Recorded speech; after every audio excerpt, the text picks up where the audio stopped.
ሰላም ጤና ይስጥልኝ የተከበራችሁ የቤቲሾ ቤተሰቦች የዛሬው ዕለታዊ ዜናዎች እነሆ ጀምረዋል። በቅድሚያ አርዕስተ ዜናዎቹን እንገራችሁ።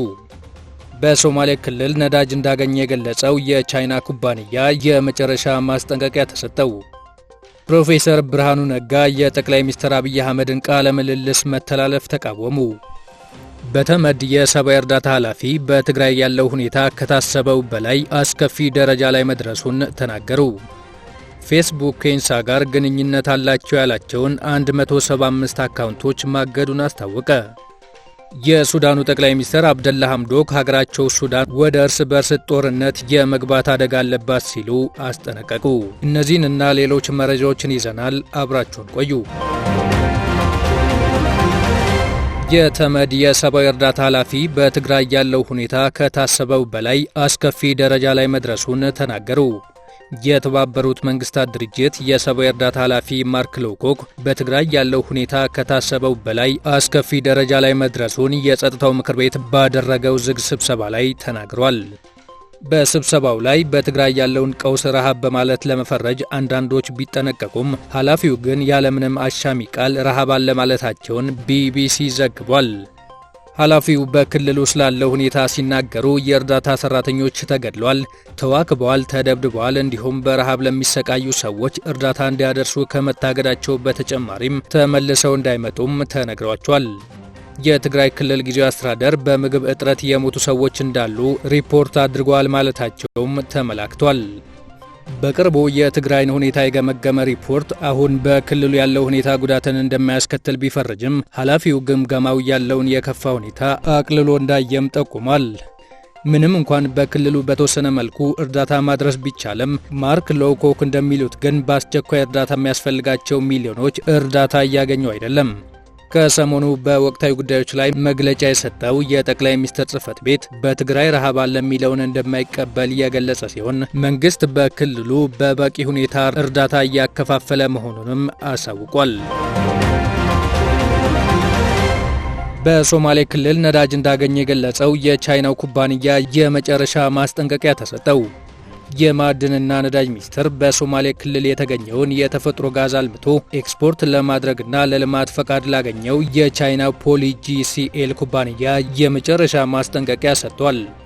የማዕድንና ነዳጅ ሚኒስትሩ ኢንጂነር ታከለ ኡማ ሰኔ 7 ቀን 2013 ዓ.ም ለኩባንያው በጻፉት ደብዳቤ የመጨረሻ ማስጠንቀቂያ እንደሰጡ ሪፖርተር ዘግቧል። ኩባንያው በሶማሌ ክልል ካሉብና ኢላላ የተገኘውን ከፍተኛ የተፈጥሮ ጋዝ ክምችት አልምቶ ለውጭ ገበያ ለማቅረብ ፍቃድ ያገኘው እንደ አውሮፓውያን አቆጣጠር በ2013 ቢሆንም በአካባቢው የሚገኘውን የተፈጥሮ ጋዝ አልምቶ ለገበያ ለማቅረብ እያደረገ ያለው ጥረት እጅግ ደካማ ከመሆኑም በላይ ለመንግስት ባቀረበው መርሃ ግብር መሰረት እያከናወነ አለመሆኑን የማስጠንቀቂያ ደብዳቤው ያመለክታል። ኩባንያው በገባው ውል መሰረት ፈቃድ ባገኘባቸው አካባቢዎች ላይ የሚያካሂዳቸውን የጂኦሎጂካልና የጂኦፊዚካል ጥናቶች፣ የሴስሚክ ምርመራ የጥናቶችን ውጤትና ትንተና ለማዕድንና ነዳጅ ሚኒስቴር በየጊዜው የማስገባት ኃላፊነት ያለበት ቢሆንም ኩባንያው ፈቃድ ከወሰደበት ጊዜ አንስቶ የተጠቀሱትንና ሌሎች መሰል የጥናት ሰነዶች አቅርቦ እንደማያውቅ ደብዳቤው ያመለክታል። በመሆኑም ኩባንያው የፔትሮሊየም ልማትና ፍለጋ ተግባሩን አስመልክቶ ያከናወናቸው ጥናቶችና መረጃዎች እንዲሁም ለምን እንደተጓተተ በበቂ ሁኔታ የሚያስረዳ ምላሽ ከሰኔ 7 ቀን ጀምሮ ባሉት 7 የሥራ ቀናት ውስጥ ለሚኒስቴሩ እንዲያቀርብ ታዟል። ይህ ኩባንያ የዛሬ 3 ዓመት ገደማ በተጠቀሰው በሶማሌ ክልል የኦጋዴን ተፋሰስ ውስጥ የነዳጅ ዘይት እንዳገኘ አስታውቆ የነበረ ሲሆን ይህንንም ተከትሎ በወቅቱ በነበሩ የፌዴራልና የክልል መንግስታት ከፍተኛ ባለስልጣናት በተገኙበት ስነ ስርዓት ይፋ መደረጉ ይታወሳል። ፌስቡክ ከኢንሳ ጋር ግንኙነት አላቸው ያላቸውን አካውንቶች ማገዱን አስታወቀ። የፌስቡክ ኩባንያ በተቀናጀ መንገድ ሲሰሩ ነበሩ ያላቸውን 64 የፌስቡክ አካውንቶች፣ 52 ገጾች፣ 27 የቡድን ስብስቦችና 32 የኢንስታግራም አካውንቶችን በድምሩ 175 አካውንቶች መዝጋቱን አስታውቋል። ከነዚህ ከተዘጉ ገጾች መካከል አንድ ወይም ከአንድ በላይ የሚሆኑት ከ1.1 ሚሊዮን በላይ ተከታይ የነበራቸው ሲሆን ከ760 ሺህ በላይ ሰዎች ደግሞ አባል የሆኑባቸው ግሩፖች እንደነበሩ ድርጅቱ አስታውቋል። እነዚህን አካውንቶች ብዙ ተከታይ እንዲያፈሩ ከ$6000 በላይ ወጪ መደረጉም ተገልጿል። በተለይ አማርኛ ቋንቋ ይጠቀሙ ነበር የተባሉት አካውንቶቹ ከገዢው ፓርቲ ጋር የተያዙ አዎንታዊ ጽሑፎችን ያትሙ እንደነበር እንዲሁም ኦነግ፣ ኢዴፓና ህወሓትን ጨምሮ በተለያዩ የፖለቲካ ድርጅቶች ላይ ነቀፌታ ይሰነዘሩ እንደነበር ኩባንያው ገልጿል። በተጨማሪም በቅርቡ አሜሪካ በኢትዮጵያ ባለስልጣናት ላይ የጣለችውን ማዕቀብ የሚነቅፉ ጽሑፎች እንደነበሯቸውም ነው ያሳወቀው። አካውንቶቹ ከኢትዮጵያ ደህንነት መረብ ኤጀንሲ ኢንሳ ውስጥ ካሉ አንዳንድ ግለሰቦች ጋር የተገናኙ መሆናቸውም የኩባንያው መግለጫ አመልክቷል። ሬውተርስ ጉዳዩን አስመልክቶ ለኢንሳ ማብራሪያ ቢጠይቅም መልስ ሳይሰጠው እንደቀረ ዘግቧል። ኩባንያው እርምጃውን መውሰዱን ያሳወቁት የፌስቡክ የደህንነት ፖሊሲዎች ኃላፊ ናትናኤል ግሌቸር አካውንቶቹ እንዲዘጉ የተደረጉት በመጪው ሰኞ ከሚደረገው ሀገራዊ ምርጫ ጋር በተያያዘ መሆኑን ገልጿል። ፕሮፌሰር ብርሃኑ ነጋ የጠቅላይ ሚኒስትር አብይ አህመድን ቃለ ምልልስ መተላለፍ ተቃወሙ።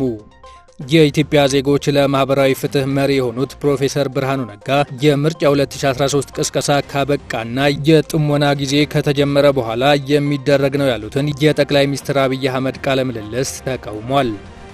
ብሔራዊ ምርጫ ቦርድ ከትላንትና በስቲያ ባሰራጨው መልእክት ከድምፅ መስጫ ቀን በፊት ያሉት 4 ቀናት የጥሞና መሆናቸውንና በእነዚህ ቀናት የፖለቲካ ፓርቲዎች በምርጫ ጉዳዮች ዙሪያ አስተያየት ከመስጠት እንዲሁም ቃለ መጠይቆችን ማድረግ መከልከሉን አሳውቆ ነበር። እነዚህ 4 የጥሞና ቀናት ዛሬ የጀመሩ ቢሆንም ፋና ቴሌቪዥን የገዢው ብልጽግና ፓርቲ ፕሬዝዳንት ዶክተር አብይ አህመድን ቃለ ምልልስ ነገ አርብ ምሽት 3 ሰዓት ላይ ስለማስተላለፍ ተመልካቾቼ ይጠብቁኝ በማለት ማስታወቂያ አስነግሯል። ይህን የተቃወሙት ፕሮፌሰር ብርሃኑ ነጋ ምርጫ ቦርድና የኢትዮጵያ መገናኛ ብዙሃን ባለስልጣን የገዢው ፓርቲ እጩ በፋና ቴሌቪዥን ያደረጉት ቃለ ምልልስ በጥሞና ጊዜ ውስጥ እንዳይተላለፍ በማገድ ለምርጫው ፍትሐዊነት የሚጠበቅባችሁን ኃላፊነት እንድትወጡ ጠይቃለሁ ሲሉ በትዊተር መልእክታቸው አስተላልፏል። የሱዳኑ ጠቅላይ ሚኒስትር አብደላ ሐምዶክ ሀገራቸው ሱዳን ወደ እርስ በርስ ጦርነት የመግባት አደጋ አለባት ሲሉ አስጠነቀቁ። ጠቅላይ ሚኒስትሩ ትላንት በቴሌቪዥን ባሰሙት ንግግር ሱዳንን ወደ ሁከትና ትርምስ የሚመሯት የቀድሞው መንግስት ታማኞች ናቸው ብሏል። መንግስታቸው የጀመረው የለውጥ እንቅስቃሴ ሱዳንን ከገባችበት የኢኮኖሚ ማጥ የሚያወጣና የተረጋጋ ፖለቲካ የሚያሰፍን መሆኑን አበክረው ተናግሯል። አብደላ ሐምዶክ ትላንት ንግግር ከማሰማታቸው አንድ ቀን ቀደም ብሎ በተለይ ጫፎቻቸው ላይ የተድበለበሉ ድላዎችና ቆመጦችን የያዙ ሱዳናውያን ወጣቶች ዋና ከተማ ካርቱም ውስጥ መንገዶችን ዘግተው መቆየታቸውን ሮይተርስ የዜና ምንጭ ዘግቧል። የሱዳን መንግስት የወታደሩና ሲቪሉ የተጣመረበት በቀላሉም እጅግ ለአደጋ የተጋለጠ መሆኑን የዜና ምንጩ አክሎ አትቷል። ሱዳን ውስጥ የተከሰተው ውጥረትና የጸጥታ መደፍረስ ሱዳን በሀገር ውስጥም ሆነ በውጭ ሀገር የተደቀነባትን ስጋት መጋፈጧ እንዲቀጥል አድርጓል ብሏል። የሱዳን መንግስት መንገዶችን የሚዘጉት የቀድሞው መንግስት ርዝራዦችና ወረበሎች ናቸው ሲል ከሷል። ኪም ጆንግ ኡን ሰሜን ኮሪያ የምግብ እጥረት እንዳጋጠማት ታመኑ። የሰሜን ኮሪያው መሪ ኪም ጆንግ ኡን ሀገራቸው የምግብ እጥረት እንዳጋጠማት ይፋ አድርጓል። መሪው እንዳሉት ባለፈው ዓመት ያጋጠመው የታይፉን አውሎ ንፋስ ከፍተኛ ጎርፍ በማስከተሉ ሀገሪቱ በእርሻ ዘርፍ ማሟላት የሚገባትን ምርት ማምረት አልቻለችም ብሏል። አንዳንድ የወጡ ሪፖርቶች እንደሚያሳዩት የምግብ ዋጋ በከፍተኛ ሁኔታ በመጨመር 1 ኪሎ ሙዝ $45 እየተሸጠ ነው። ሰሜን ኮሪያ የኮሮና ቫይረስ ስርጭትን ለመግታት ድንበሯን ዘግታለች። በዚህም ምክንያት ከቻይና ጋር ታደርገው የነበረውን ንግድ ጫና ውስጥ ገብቷል። በሀገሪቱ አፈላጭ ቆራጭ ናቸው የሚባሉት መሪው በፓርቲያቸው የሰራተኞች ፓርቲ ማዕከላዊ ስብሰባ ላይ ነው የተናገሩት።